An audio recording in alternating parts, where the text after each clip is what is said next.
Exploring the bizarre. Your e-ticket ride into the world of the paranormal. Strap yourself in as we traverse the universe exploring the unexplained.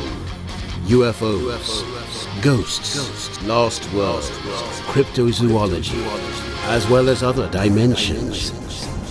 It's time to take back the night.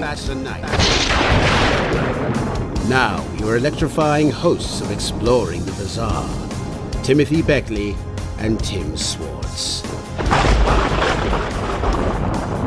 Welcome, it's another Thursday night. You know what that means. It's time for Exploring the Bizarre on the KCOR Digital Radio Network. I'm Tim Swartz. Unfortunately, Tim Beckley will not be with us tonight.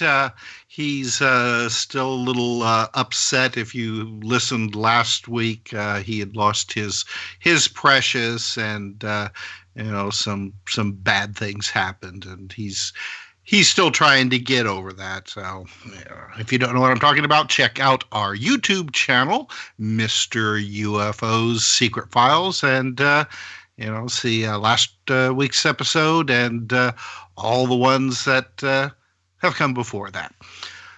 So since Tim Beckley isn't here, I'll just go right into our guest tonight is Dr. Shelley Kaehr, and we're really proud that we have her with us tonight. Now, Dr. Kaehr is considered one of the world's leading authorities on energy healing and mind-body medicine. A world-renowned past life regressionist, Dr. Shelley's method of combining energy work with hypnosis has been endorsed by numerous leaders in the field of consciousness, including Dr. Brian Weiss, who called her work an important contribution to the field of regression therapy. Now, over the past 20 years, she has trained thousands of practitioners on cutting-edge, alien-inspired healing techniques. And she believes our memories are stored holographically in the etheric fields around our bodies. Now, by combining hypnosis with energy healing, lasting change is achieved. Now, Dr. Kaehr is the author of such books as Edgar Cayce's Egyptian Energy Healing, Binary Healing, Platonic Healing, Life Stream, Journey into Past and Future Lives. And tonight, hopefully, she will talk about how one of her most recent books, Binary Healing, came to her after a close encounter of the fifth kind event. I didn't even know there was a close encounter of the fifth kind event. I just knew, I think about the close encounter up to number 3. So we'll have to ask Dr. Kaehr all about that. So, Dr. Shelley Kaehr, thank you very much for being with us tonight on Exploring the Bizarre. Tim, thank you so much for having me on the show. Oh, well, I'm glad you can hear us now. Yes, I can. I beamed out to another planet, but I'm back. Well, see, you're in the perfect state of mind for our show. Well, let's just get right into the very beginning with you. Now, how did you first get involved in all this? I mean, was this something that was an interest to you, as a child? You have parents, grandparents that were also so inclined towards the mystical and the etheric? Yeah, I think a lot of it happened, Tim, from growing up in New Mexico. So, we're always around the aliens when we are born in Albuquerque. Mm-hmm. And when I was a kid, we moved to Colorado Springs. My mother happened to attend a luncheon with the woman who was the subject for the book, The Search for Bridie Murphy, that really famous past life regression case back in the day. And so she bought the lady's book and came home. And when I was a little kid at the family dinner table, I don't know what you were talking to your parents about, but we were actually talking about the fact that past lives are real. And this just made sense to me from a very, very early time. And so, yeah, I've been around the weird and the bizarre my whole life with very open-minded family. So, and then on into adulthood, I went to Egypt back in 2000. Hmm. And shortly after when I got there, I started experiencing a spontaneous past life recollection of when I had lived during the time that the pyramids were built. I didn't really have a frame of reference about what was actually happening to me. Since then, I've studied this with people, how you can travel to different places and you will remember your past lives without hypnosis. But at the time that this really happened, I had no idea what was really going on. And I visited a lot of different places, Greece and Turkey and some different places. And I had a lot of very strange paranormal experiences there. And then when I got home shortly after that, I had a near-death experience. Not through an accident or anything, but I just started hearing an inner voice saying, there's something wrong with your heart. You're not going to live much longer. And one night I just left and I went into the light and I met with some beings. And when I came back from that experience, I had healing energy in my hands, and I had this knowing of how to move energy around and do things that were completely out of my awareness prior to that incident. And so now most recently, I've just released a new book from the Edgar Cayce Foundation about Edgar Cayce's past lives in ancient Egypt when he was the high priest Rata. There's a reading in the life readings that when I looked at it, I saw that this was a healing method. And so this method is very, very powerful. And when I started working with this, it kind of reminded me of some of the things that had happened to me 20 years ago. And somehow I feel like they're related, even though these are things that I really hadn't thought about in a long time because, I've done a lot of things in the last 20 years, but I started realizing, kind of remembering some different things, including some alien contact that I had when I was basically visited by a blue being back in the early 2000s. And I was shown healing methodology at that time as well. And I feel like these two things are interrelated, as many things are in this life. So. Well, now, going back briefly to what you said when you were in Egypt and you kind of had like this some past life memories start to emerge, spontaneously. Now, even though you were familiar with the idea of past lives, that had to have been, traumatic, maybe a strong word, but it had to have been somewhat shocking just to suddenly start getting these impressions just out of the blue.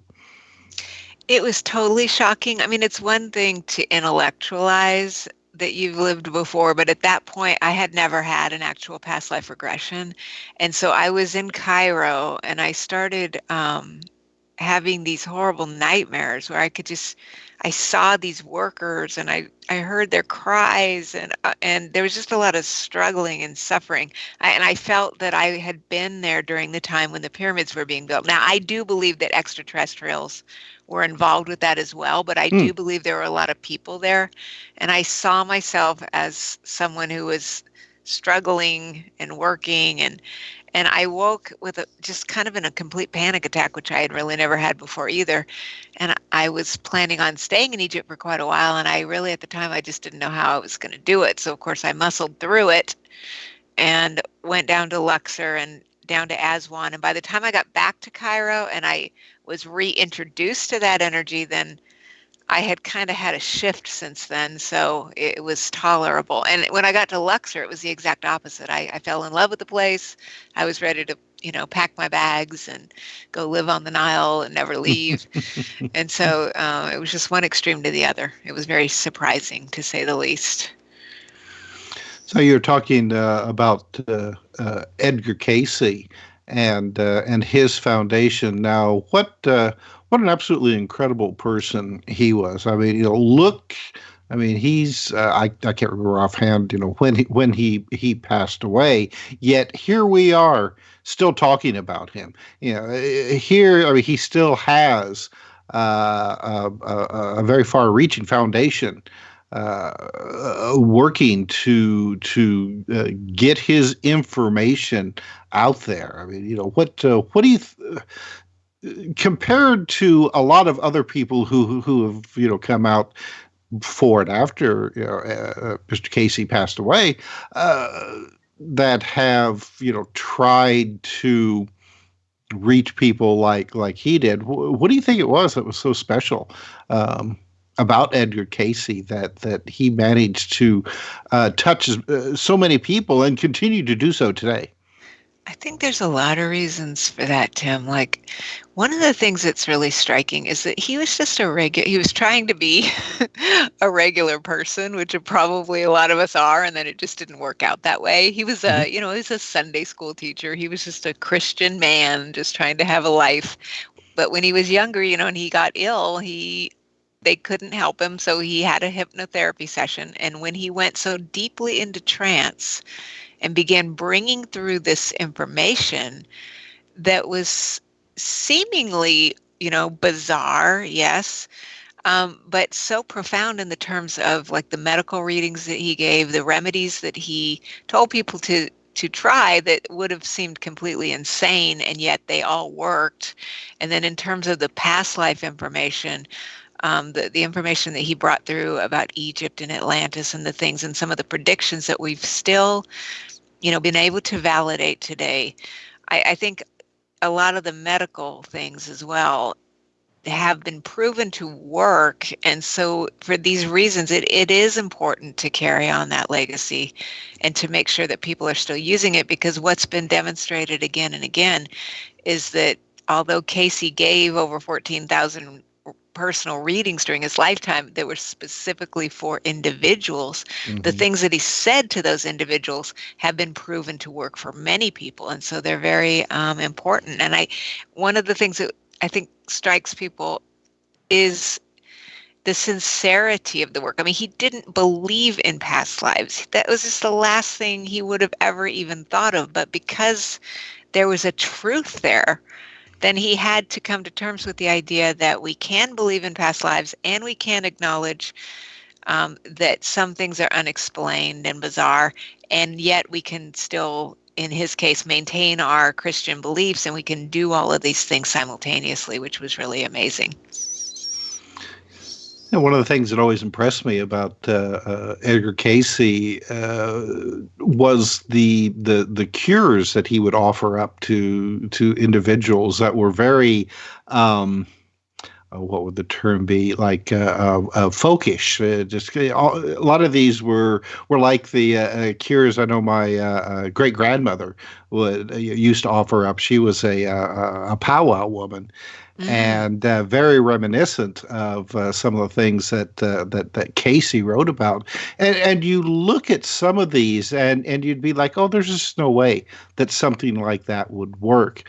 Yet here we have, people all these years say that, yes, they do work. And it's just, something like that is just, amazing. It just shows you, really, I mean, we know a lot about medicine and the body and healing, but there's so much more that we don't understand.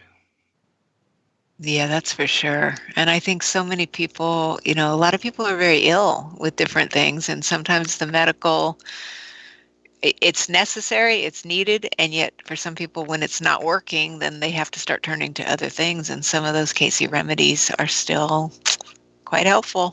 Mm-hmm. And I think the folksiness of it is part of that as well. Well, I mean, there's that I don't know, natural aspect to a lot of it, that it goes beyond just curing the symptoms. Which it seems like that a lot of modern medicine, their approach is to cure the symptoms and not really do as much for what's causing the symptoms, because a lot of times the symptoms are the body's, it's your body's attempt to heal itself. So and so much of your work deals with healing.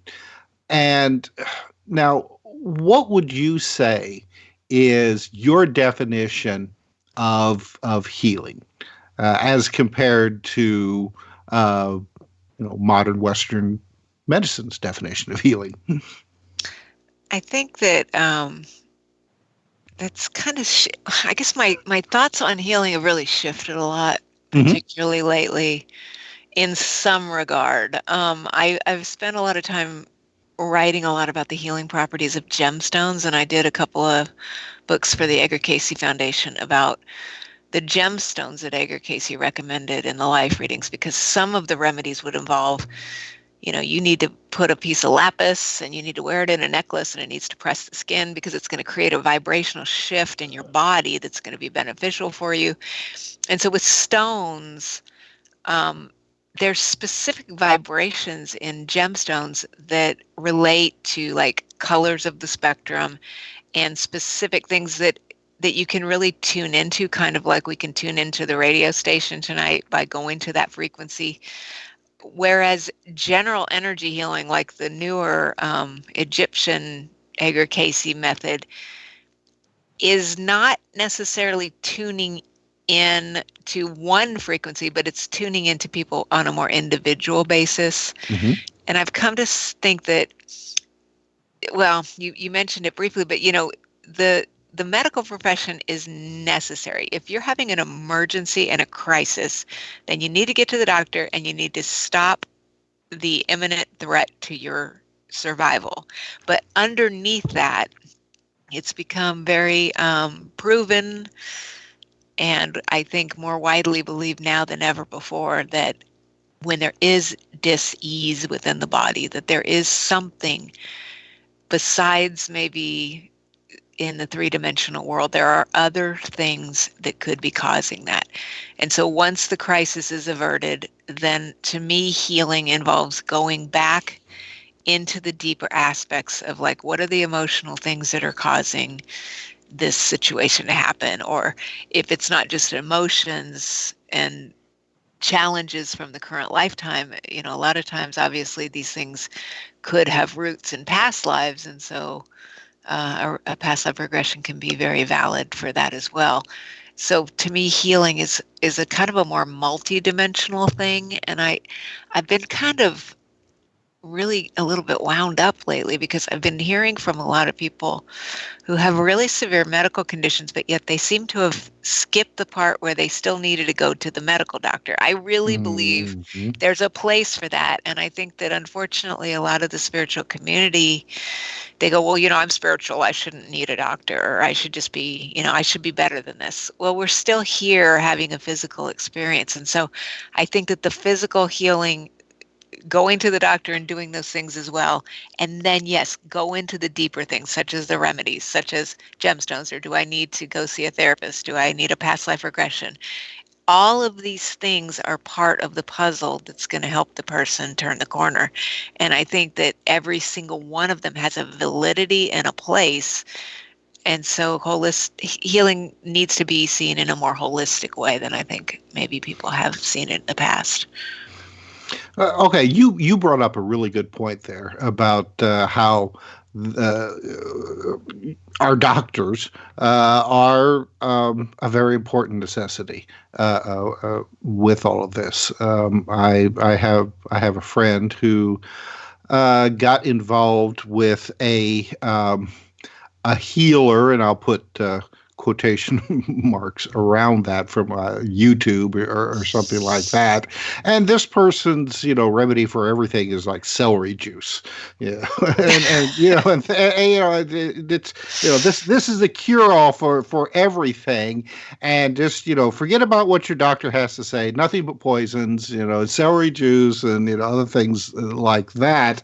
And there's just no convincing, my friend, that that, like you said, it can be a multiple approach to this, and it's just, I don't know. I find it irresponsible sometimes for some of these people to get out there and to talk about this kind of stuff, like, they have, all the answers and nobody else is right. They're the only one who is awake, and everybody else is asleep, and it really does a disservice to everybody involved.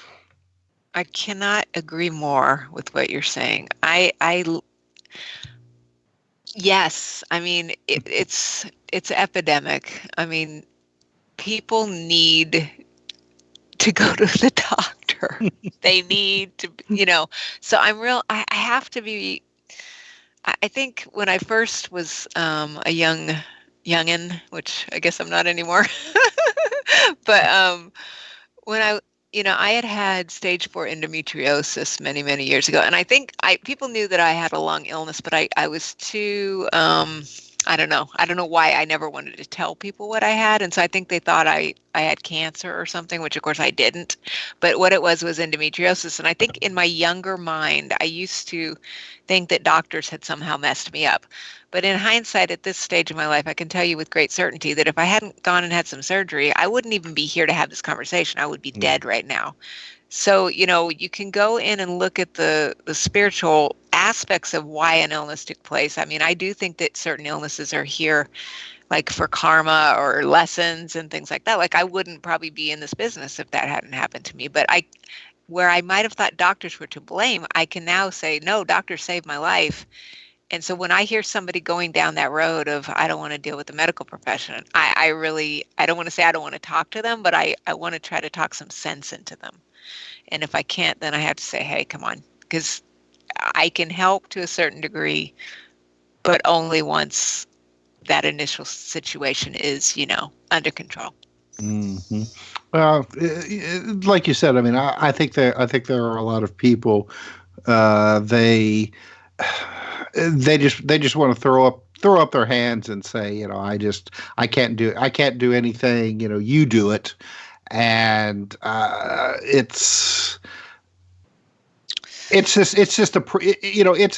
an approach where I can see why some of these charlatans then could take advantage of that, because they can offer that, you don't need to do anything, just listen to me, I know it all.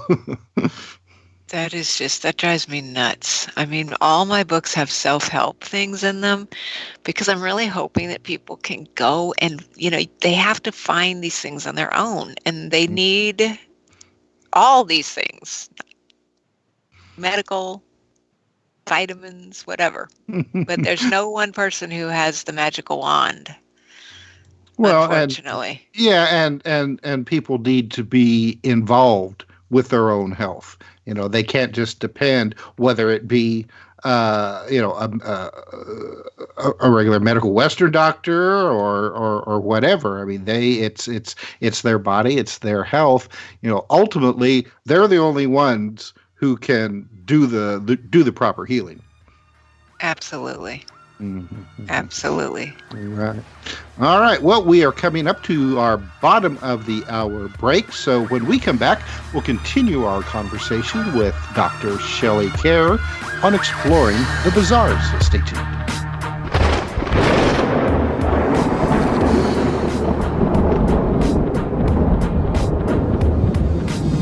Now back to exploring the bizarre with two of the most electrifying researchers in the paranormal, your hosts, Timothy Beckley and Tim Swartz.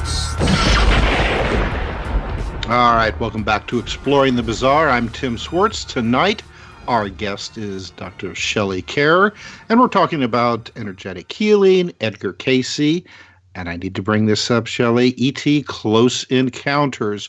So why don't you tell us a little bit about this? You had mentioned in one of your books, what is it, Binary Healing, about a close encounter of the fifth kind. I have to admit, I don't think I have heard about that before. Do you care to explain to our audience?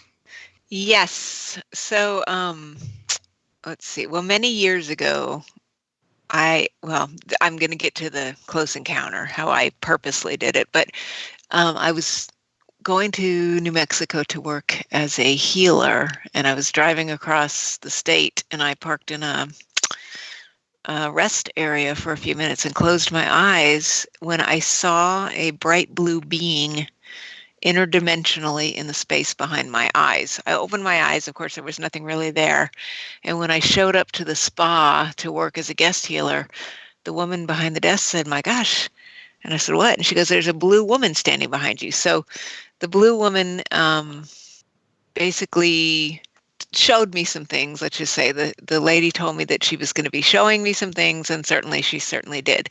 So more recently, I went to an event here in Texas that's based on the work of Dr. Stephen Greer. And what you do is you basically go purposely into a meditative state to attempt to contact extraterrestrial beings. And that's basically what we did. And so shortly after that, I had so basically, I was actually unpurposely contacted by a blue being many years ago. And so more recently, I was getting the vibe after the Edgar Cayce book came out that I should consciously try to reach out to these beings, because I kind of, let's just say it's kind of like a friend you lost touch with and you didn't know where they were. So we got together, we spent an entire day learning a proper form of meditation in which to call in the aliens. And then we went out to a remote location and kind of camped out in a circle under the stars and used our meditative techniques to call in the space creatures. Now, we didn't see anything out there, but we were in Texas and it was real hot out, and I was trying to use natural remedies. This is another example where I should have just followed the doctor's advice and used some DEET, but I didn't. So I got attacked by mosquitoes, and I spent a couple days in bed after I got home. And during this kind of delusional stupor that I was in for a couple of days, I woke up on the second day and I had this kind of download about this thing called binary healing. And I was shown very clearly how we could actually use the binary codes, the zeros and ones, to put them inside the body and create a healing. And so I was teaching I do this one class called Energy Healing Mastery. And so it's where we look at a lot of the different techniques that I've developed and we put them kind of side by side. And so I had a group of advanced healers in there. And so we started working with it. And shortly after that, I said, I need to publish this. This is really amazing. It's super fast. It's very profound. And then as a result of that, I pulled another thing out of the drawer that I had kind of channeled 20 years ago, where we basically take the primary numbers 1 through 9, and we use those as healing symbols as well. And those bring like a real sense of balance to the body, very, very peaceful. The binary is supercharged. It's very advanced. And then there's the third book in the series thus far is called Platonic Healing, where we look at some of the work of Plato and the Platonic solids and use those in healing. And so there's many, many little things that I was shown. And so each one of these books in this series I was shown go up to maybe as many as 20 books, will give the reader an actual technique that they can learn without necessarily needing to come take a class unless they choose to. Because a lot of the things I'm trying to put out right now is I'm trying to put out more things where the methods are actually disclosed in the book, so that the reader has the tools, just like we were saying before. They can use these tools to help on their healing journey. And there was another one many years ago that I developed called holographic mapping. It was another very simple. I put it out on Amazon for $2.99 as an ebook. People loved it. Totally simple to use. You just contact this light grid. I mean, I was shown this like very clearly. You just go up to this light grid, you ask to be cleared of unwanted influences, and you just go bam, and it's done. Very, very simple. And in the simplicity of it, I think it's maybe, you know, very advanced, because I think that the human being likes to make everything 10,000 times more complicated than it needs to be. And so when the Cayce book came out, it's about an Edgar Cayce life reading in which Edgar Cayce, the source that he channeled, laid out these 9 healing symbols. I was shown how to draw them, and these symbols need to be delivered through the crown of the head, and they make interior changes to the cellular structure of the person. And so the Pythagorean stuff is similar in nature, in the sense that rather than working exterior fields around the body, it's going inside the body, making very profound changes that, like we were talking about before the first break, you know, how you receive that might be different than how I receive that, or how somebody across the room is going to receive it, because these newer healing methods, in my mind, are delivering something very special and individualized to each individual, depending on like what lessons they have to learn here, what their karma is, what their current state of mind is. Like, do they have a medical condition, or is this more emotional in nature? So it seems to bring varying results to people, but seems to bring a lot of, you know, overall balance, like just a feeling of calm, peace, and balance.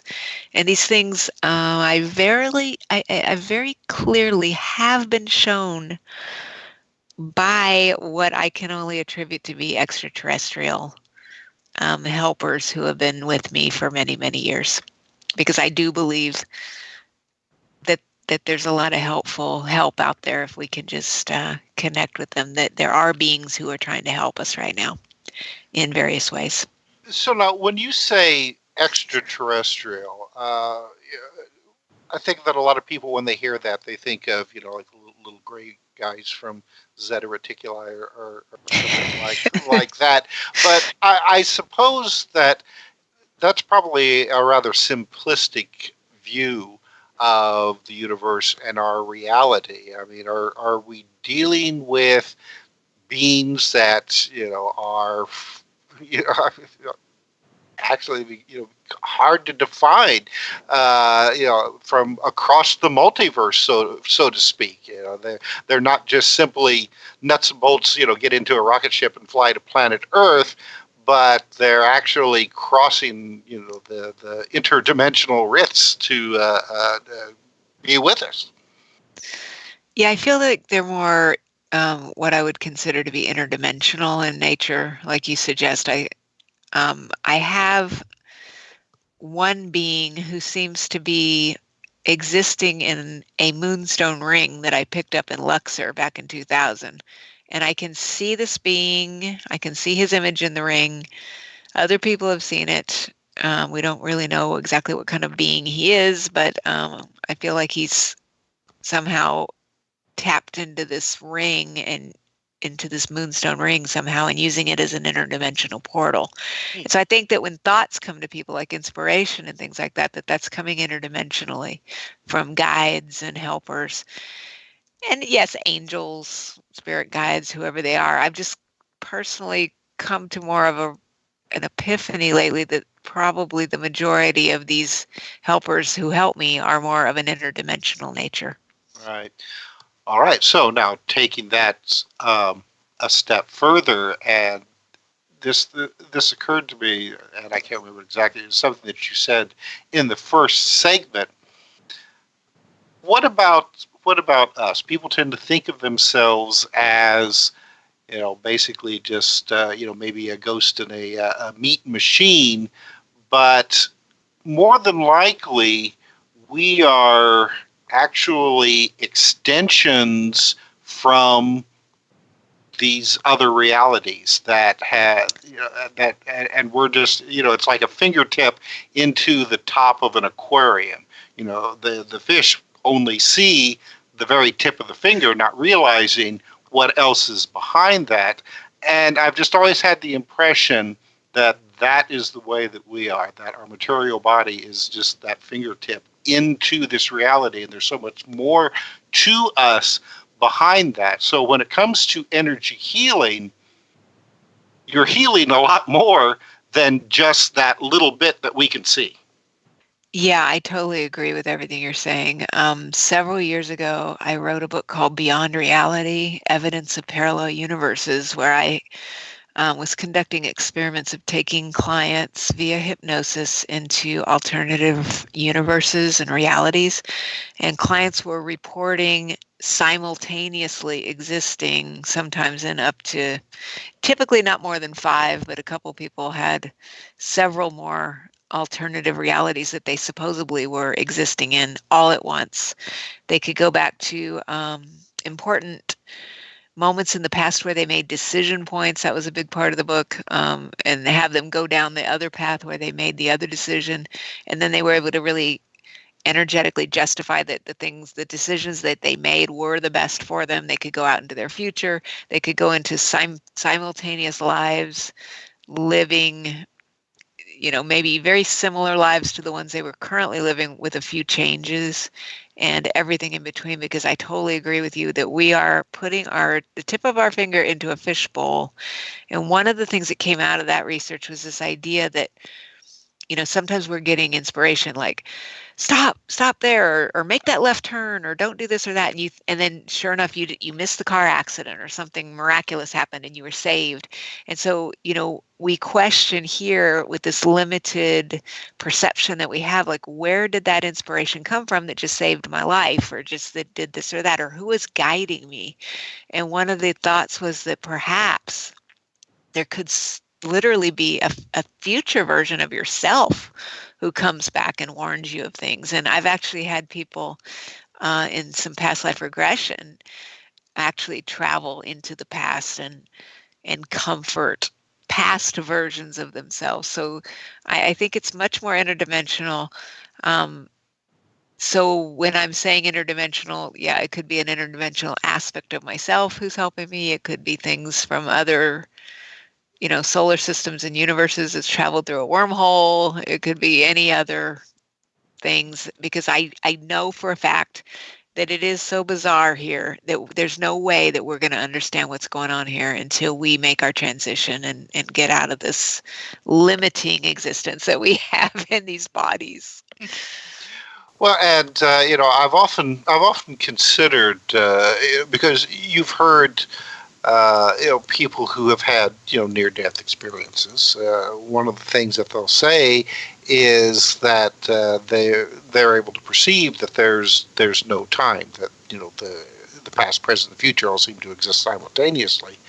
And if that's the case, what we would consider reincarnation is just other aspects of our essence, soul, whatever you'd want to call it, that is living other lives on this, on the timeline that's existing right now at the very same time as this life. But your brain can't comprehend that, so it kind of compartmentalizes everything, which, like you said, then possibly a future aspect may have that ability to travel to these other lives and offer assistance. Because if it goes on far into the future, and as well far into other simultaneous realities, then you have literally like almost an infinite number of selves of various degrees of intelligence and possibly spiritual hierarchy that can offer assistance. Yeah, it's pretty amazing. Pretty awesome. Well, I'll say these things a lot of times to my wife, and she'll just like say, "Stop it! You're making my brain hurt." It does make our brain hurt, because we can't possibly understand ourselves. A machine cannot understand itself. We cannot understand ourselves. And even I've told people, as much as I love past lives, I love past life regression, I think it's amazing, but I don't know for sure that that's even how we should be defining that as reality, because we, like you said, we don't really know for sure. Is it simultaneous? Is it really our own past lives? And when I guide people into those places, what does happen from a therapeutic standpoint is that, people do have a story that they can tell me about something that happened hundreds of years ago. And I can say, well, why is that relating to the problems that you're having now? And they have stories for those things. They know why this matters. And so to me, the only reason why we explore the bizarre is because we need to try to find more peace in the now and get through this crazy thing that we're calling life here. So now, what would you say to somebody who is wanting to take that first step to heal themselves, or or whatever problem that they have? Everybody has to take that first step. What do you suggest that a person, what do they do? Wow, that's a really interesting question. I think that everybody has a different path. And so I think part of it is just being open to what shows up. When I really needed some major healing, I met some people who got me into a hypnotist and a neurolinguistic programming class. And by taking those courses, practitioner and master practitioner, you have to get a lot of therapy and you have to learn how to give a lot of therapy. And so that was kind of the beginning of my path. And there was a lot of karma and healing that had to come for me from that. And so I think that the universal manager, puts people on all of our paths for a reason. So I would say to anybody, you just have to see who's showing up in your life. There was I don't know where I saw this, but you know how, like, if there's a dark road and there's just a little headlight out on a dark road and you can just see a few feet in front of us. And somebody was saying, that's kind of like a metaphor for life. We can't really see too far out into our own futures. So you just have to take that next step that feels appropriate to get you where you're going. And I feel like, whether it's taking a class or maybe you need to, I've been to traditional therapists before. I didn't find that it worked, but I can say that it was a blessing because it gets you to where you need to be. So just kind of just trying what makes sense to you at any given moment. And if some of it is horrible, then just bless it and say, you know what, next. And then just keep looking, find the book, talk to people, look, seek, and just let it unfold and just be patient and kind to yourself. That's really important. Well, I think you made a very good point there. I'm a big believer in synchronicity and listening to what the universe is trying to say to you, and which directions that you should be taken. And I hear stories from so many people who will recount to me, these amazing synchronistic events. Some people will pay so close attention to them, and fabulous things will happen to them. And then you have other people who would just be like, oh, well, such and such happened. It was just kind of weird, but, I went in the opposite direction, so to speak. And, I do. I mean, I think that it's so important for people to wake up and notice the world around them, because it's talking to you. It talks to us every day. Yes. One of the things that is kind of upsetting, well, it's not even kind of upsetting, it's super upsetting, is that I don't think that a lot of people are as awake in some ways because they're so mesmerized by their technology these days. And I think that's been a real challenge for a lot of people. I think technology's done a lot of good things, but I think that it's kind of isolating people, and it's maybe making it harder for some people to hear that inner voice because, yeah, it's that little nudge that tells you to go one direction. There's something magical around the corner. Like you said, if you listen to the synchronicity, if you pay attention, life can really be a joy. It can be a miracle. It can be magical and wonderful.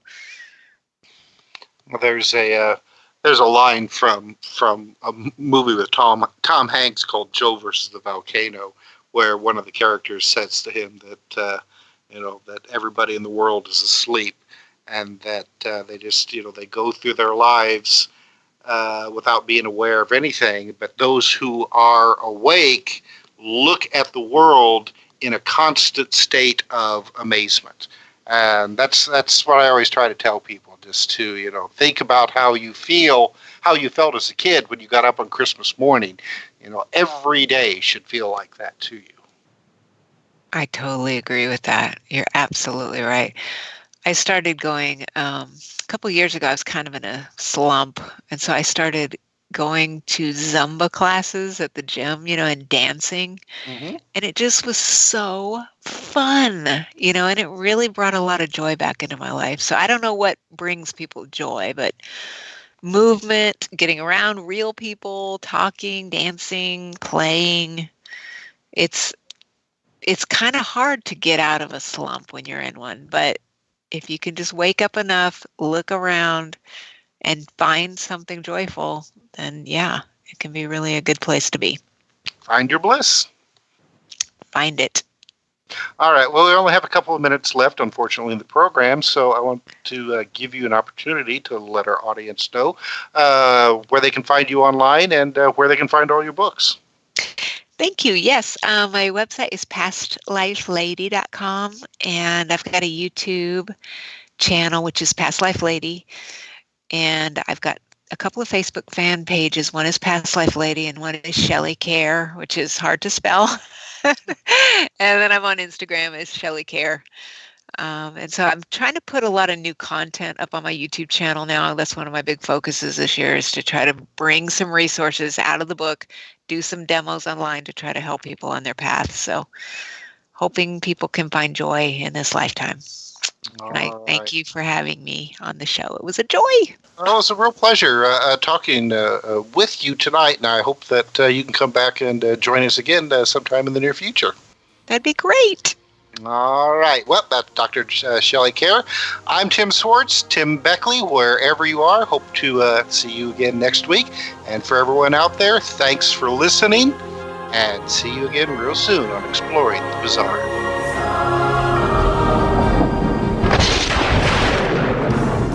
You've been listening to Exploring the Bizarre with hosts Timothy Beckley and Tim Swartz. They're taking back the night by jetting non-stop across the cosmos in search of the truly bizarre and totally unexplained, with you as their co-pilot. Thursday nights at 7 p.m. Pacific, 10 p.m. Eastern, on the KCOR Digital Radio Network. For more information on Exploring the Bizarre and hosts Timothy Beckley and Tim Swartz, check out their KCOR Digital Radio Network page.